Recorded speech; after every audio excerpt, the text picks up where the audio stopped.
nós vamos relembrar a engenhosidade por trás dos primeiros sistemas antifurto para automóveis do Brasil. Desde os primeiros lá primitivos caseiros até os primeiros já industrializados e os primeiros eletrônicos. Vamos viajar no tempo relembrando esses sistemas, porque a maioria desses sistemas antifurto, foram feitos há mais de 40 anos.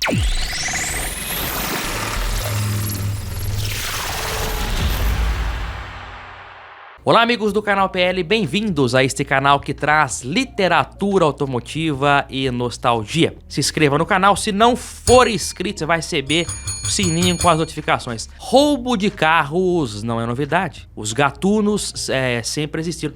Na realidade o número de furtos e roubos cresceu com o tempo, que foi uma consequência do aumento da frota nacional. Na medida que a frota nacional cresceu, aumentou muito de tamanho, o furto e roubo de automóveis também. Mas os gatunos sempre existiram e com eles a necessidade de proteger o seu bem também se fazia presente. O seguro automotivo não era comum como é hoje. Lá nos anos 60, 70 e 80, não haviam rastreadores via satélite, imobilizadores eletrônicos e alarmes ultramodernos. Não havia nada disso. Roubar um carro, infelizmente, era muito fácil. A segurança desses veículos era feita basicamente por uma chave, ou mais de uma delas, uma para a porta e uma para a ignição, às vezes duas chaves. E o que era feito, né? Os meliantes usavam uma chave micha, que é basicamente uma chave bem gasta. Essa aqui também já não tá lá, é da Paraty essa chave aqui.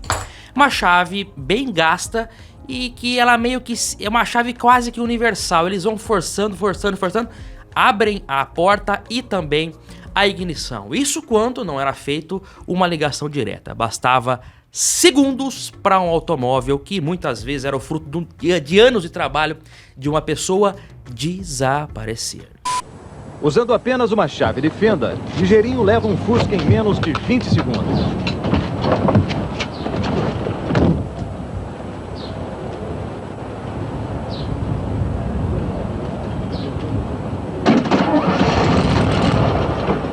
As primeiras medidas de segurança eram as mais artesanais e criativas, como por exemplo, tirar o rotor do distribuidor, né? Ou outras peças, outros componentes mecânicos que fossem cruciais para o funcionamento do motor, né? O cara tirava lá, como eu dei o exemplo, o rotor, colocava no bolso e ia para a festa, ia para onde ele tinha que ir, né?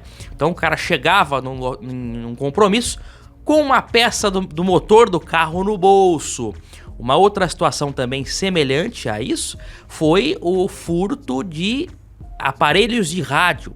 Com a popularização, no começo dos anos 70 para frente, a popularização do sistema de som automotivo, que é um tema, aliás, que nós estamos tratando bastante aqui.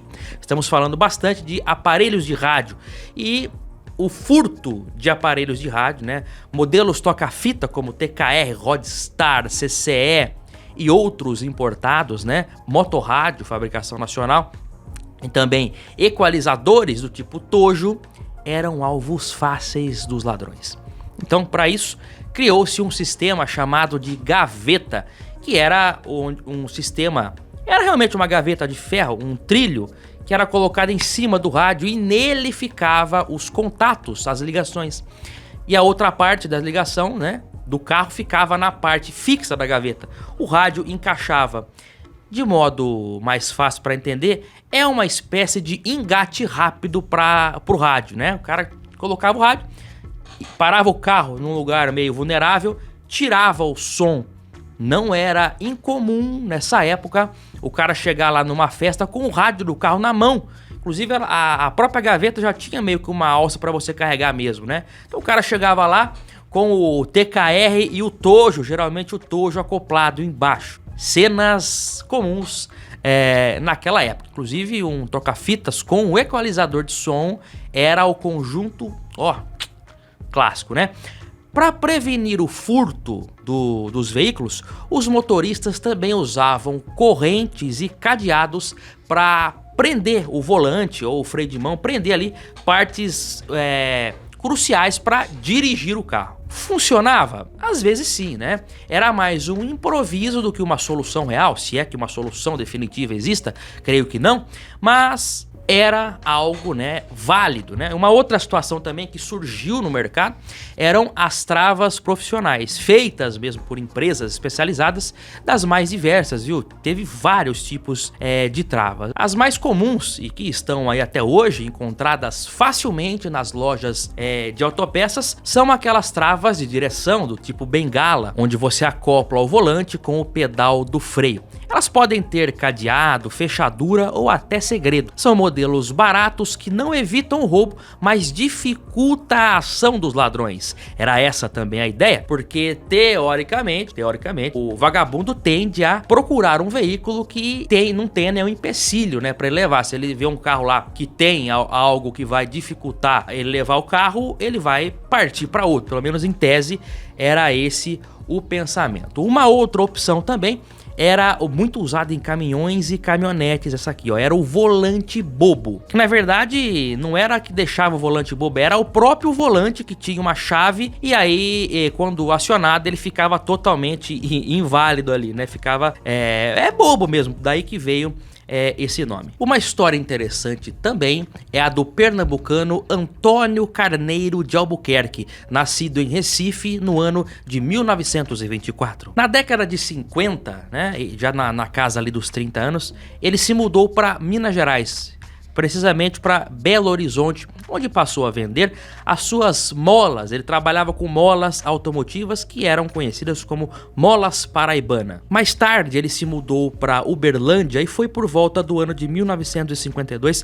que ele conseguiu o seu maior feito até então, até um sonho, eu diria, um sonho particular dele: criar um dispositivo que impedisse o furto da sua caminhonete Studebaker, que ele tinha um grande apreço. Ele pegou a embalagem de talco, colocou um contato elétrico e uma lâmina em forma de pêndulo, uma engenhoca que, quando instalada na caminhonete, o que acontecia? Se ela balançasse levemente com o sistema acionado, disparava a buzina. Só que era um sistema muito sensível e disparava quase sempre. E os amigos dele, sabendo disso, ficavam zoando ele, balançavam a caminhonete de propósito e falavam: "Ah lá, Antônio, estão roubando a sua caminhonete." Na verdade, quando ele ia ver, não era exatamente isso. Eram os amigos dele que estavam enchendo o saco. Foi aí que ele decidiu pensar num outro sistema. Um sistema diferente que impedisse o veículo de funcionar, porque a buzina não impedia o veículo de funcionar, ela só ia ficar disparada, né? Então ele pensou: não, eu preciso criar uma maneira, um sistema que não vai disparar, mas vai impedir que o veículo ande. Foi a partir daí que nasceu o conceito da trava carneiro. A instalação durava cerca de 40 minutos e era feita no miolo da chave da ignição e no cilindro mestre do freio, do sistema de freio do carro. Uma pequena caixa de aço era instalada embaixo do painel. Acionado por uma chave tetra, ele trava o sistema de freio do carro. O veículo pode ser até ligado, né, destravado, freio de mão e tal, mas o carro não anda devido aos freios estarem travados através do sistema da trava carneiro. Existe uma história muito mal contada, né, e quando eu digo mal contada, é porque não se tem muita informação disso. Eu já vi o Carlos Alberto de Nóbrega dizer que o pai dele foi sócio da Trava Carneiro por uma época, investiu dinheiro na empresa, nas Travas Carneiro, e não deu certo. Ele quase quebrou por causa disso.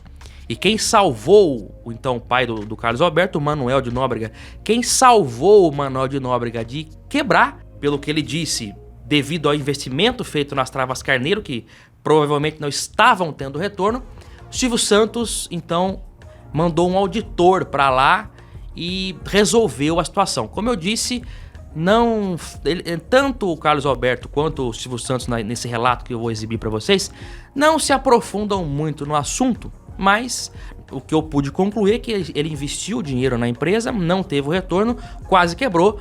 O Silvio então foi lá e ajudou ele a sair desse entreveiro.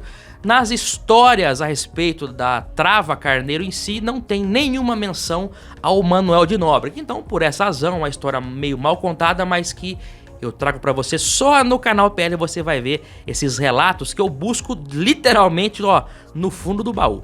O meu pai se meteu numa coisa, e eu quando procurei o Silvio, falei, Silvio, meu pai vai perder, vai falir, sei o quê.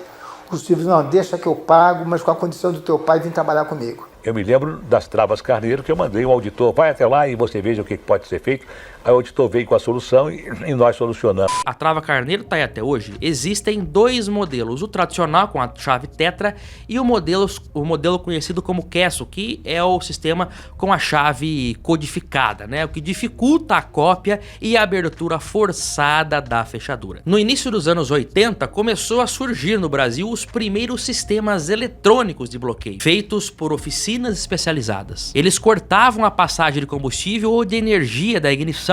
Eram simples, mas já dificultavam bastante a vida dos ladrões. Nessa mesma época chegaram os primeiros alarmes, que eram extremamente sensíveis, tanto que muitos disparavam só com um caminhão passando na rua. Esse sistema foi inventado em 1966 por Bob Monroe, que desenvolveu o sistema chamado Auto Alert, mas a ideia de um alarme no veículo já existia desde os anos 1910. Este som, o barulho que a gente está ouvindo cada vez mais nas grandes cidades, é um alarme indicando que um carro pode estar sendo roubado. O alarme com a buzina que dispara quando o carro é aberto por um estranho é mais uma das defesas contra o roubo de automóveis. A outra é esta aqui, é uma trava que une a direção do carro com o freio, que impede que o indivíduo saia com o carro pela rua. Existe ainda um outro dispositivo de segurança, é o bloqueador de gasolina. Um botãozinho que eu aperto aqui, dou a partida, saio com o carro, mas daqui a 1 quilômetro o carro vai parar. Há também o recurso de gravar o número do chassi em todos os vidros do carro. Esse automóvel, se for roubado, vai precisar de vidros novos. E isso é antieconômico para o ladrão.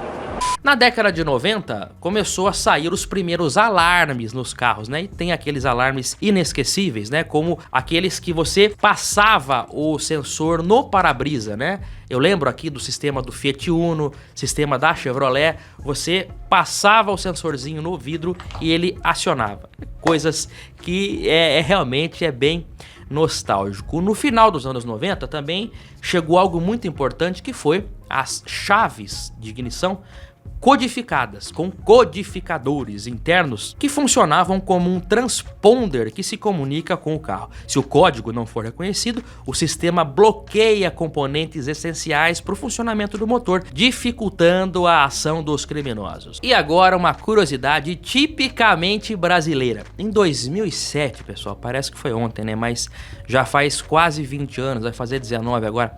O CONTRAN publicou uma resolução, a resolução 245, que tornava obrigatória a instalação de um dispositivo de antifurto com capacidade de rastreamento e bloqueio do veículo via GPS. Isso aí ia ter que sair em todos os veículos nacionais já a partir de 2009. A ideia era criar um sistema nacional de prevenção. Só que havia um problema. O cronograma era considerado apertado e houve forte resistência por parte da indústria automobilística, que teria pouco tempo para se adequar. Houve até uma liminar judicial que suspendeu o programa por violação ao direito de privacidade. A lei também acabou sendo adiada por várias vezes por solicitações da Anfávia. Havia uma previsão, uma última previsão de que ela entrasse de fato em 2014, o que de fato não aconteceu, porque em 2015 a resolução de número 559